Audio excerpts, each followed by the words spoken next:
vás provádět fotkama. Dělalo se zase mi pódium. Takže jako první jsme jeli do Egypta z Prahy a tohle už je Egypt.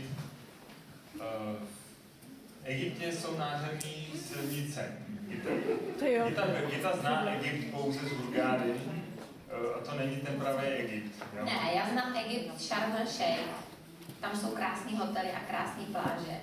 Tak tam teď já znám Egypt, ale Káhiru jsem teda nikdy předtím neviděla a docela to byla pro mě, já jsem jako se těšila na pyramidy, jo, ale jinak Káhira, Egypt úplně nebyl můj sen a teď jsem si říkala, co já tam budu jíst ty 2 dny, protože já jsem se bála tam cokoliv sníst, takže jsem jedla jenom housky a čaj, o něco vařeného, rejži, ještě jsem jedla něco.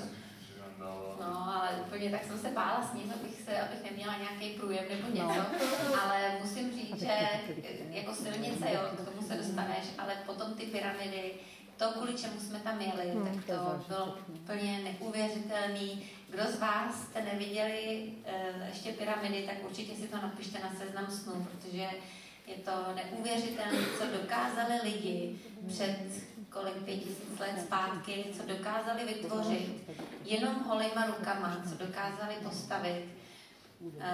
Jeden ze 7 dílů světa, opravdu to je krásný, kdo tam byl, ví, kdo nebyl, tak to se doporučuji, můžeme, pokud dostaneme se tam nějakýma fotkama, já uvidím, co bude další.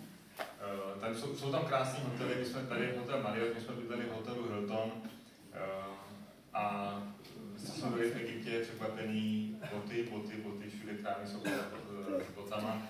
Tady to je řeka Nil, která je životodárná, tady to jsou lepší baráky, tohle je to nejlepší, co tam bylo. Tady vidíte, že mají klimatizace, jo, jinak tam byly už normálně kliky, jak když tak zastavení budu potřebovat.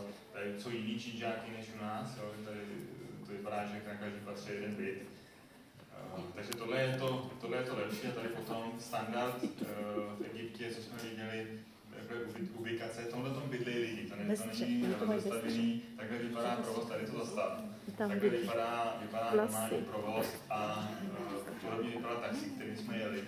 Jo, to, co je před náma, takhle tu střížku, na tom tak to mají všichni taxíky. Přesně takhle to měl ten taxikář.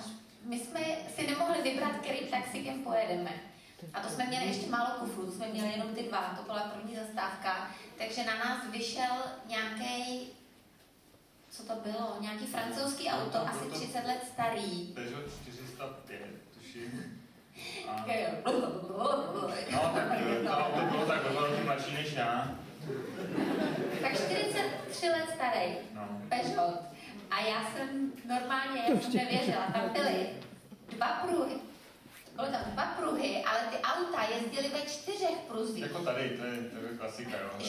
Do 2 pruhů, oni narvali ještě další 2 pruhy, takže jedou a neustále takhle kličkujou a neustále troubějí, jo.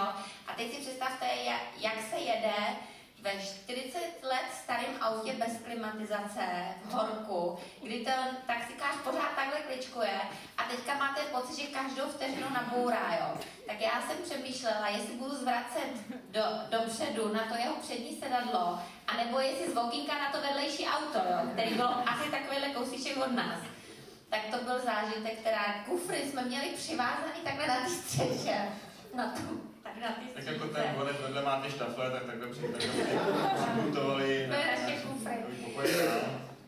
nebo ten tady jsou štafle, takhle byly ty naše kufry přikultované.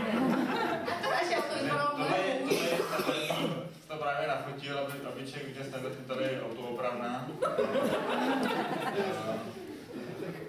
Tady taky, tady nemusel věc nějaký. Takže opravdu bohatá země to není, na to, že to byla nejbohatší země v historii, tak trošičku jim ujel vlak a ta pracovní tam není taková, a tady už jsou pyramidy, to je opravdu nádherný, ta turistika jim vydělává peníze. Takže zase Gita musela pózovat, chudinka. Tak jsme si udělali tady naše průvodkyni, že jo, nás vyfotila tady. A takhle jsme policajti nemají Felicie. Tohle je policajt, který nám tam zapozoval na foťák a pak takhle na Romana natahoval ruku, ať ho zaplatí za to, že ho vyfotil. bakšiš, jo, zaplatil si, pojď platit bakšiš. Já jsem se bál, že mě postaví před zákon, jo, abych mu zaplatil. No, takže tady to je policajské vozidlo, tady nadšení, že jo, Gita si to opravdu, já jsem chtěla, aby si to užila, tak tady byl výhled na všechny 3 pyramidy.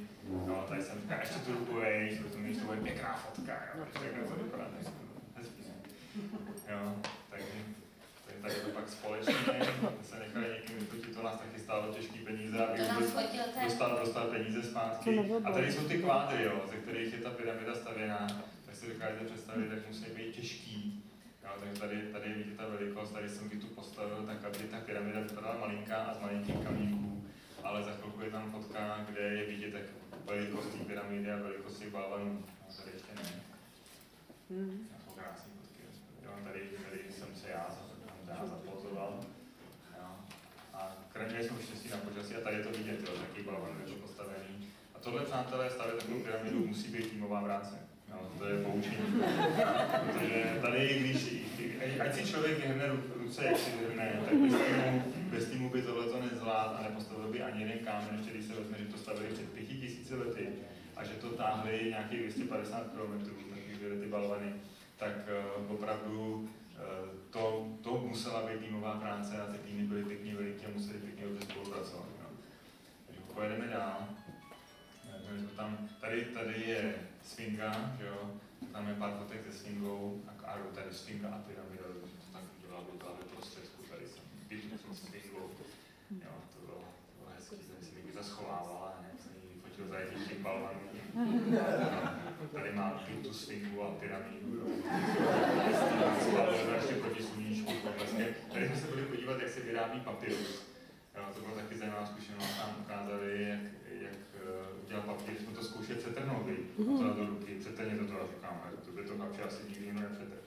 Teďka uvidíš, jo. Absolutně kus listu a já jsem nebyl schopný moc to dvakrát přejel něčím, já jsem nebyl schopný to přetrhnout.